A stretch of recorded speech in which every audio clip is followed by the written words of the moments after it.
يعني waxa laga yaabaa inaad tiraahdo aduu ma sheekh baatay dadku sheekha islaamiye qisaan idin sheegaya Dr. Jaafar Idris sheekhan gaboobay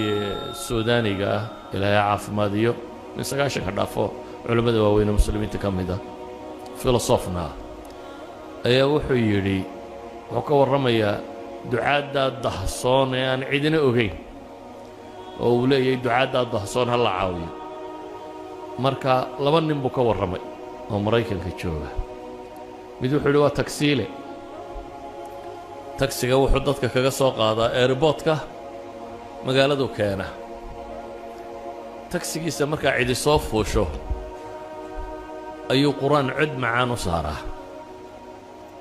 Mareykanka iyo dadkaas waa dad hadal badan oo warka iskala ka bilaabaya Yurubiyanka مثلا Scandinavianka kale guriga kugu xiga weliga kula hadlimaya ka ku jira wadada aamusan aan waxba ku darsanin laakiin qoladana af Ingiriisiga ku hadasha waa dad aad u furfuran oo dadka iskala qabsada markuu quraan cid macaan saara bay yiraahdaan heestani maxay ahayd isagu su'aasha uu muu rabay inuu la weydiiyo waa cod macaan yee ninkan heestu qaadayo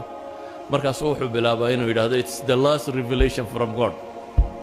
waa waxyiga ugu dambeeyay samada ka yimaada halkaas uu ka bilowdaa marka warkiisa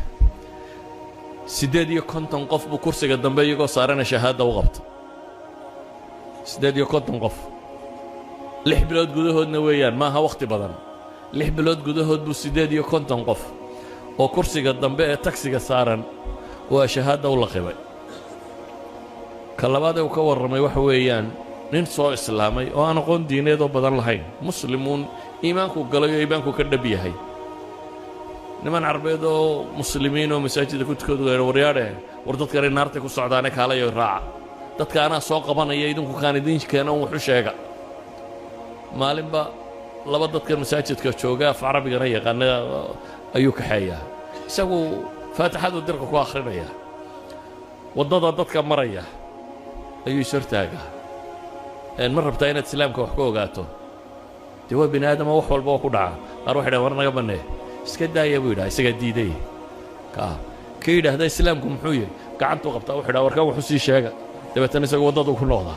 isagu dadka wadada maraya laga khajilay islaamku qofkaas aad kala hadlay ayuu indha cadays ugu tagaa oo yiraahdaa war diinta wax ma ka rabtaa inaad ka ogaato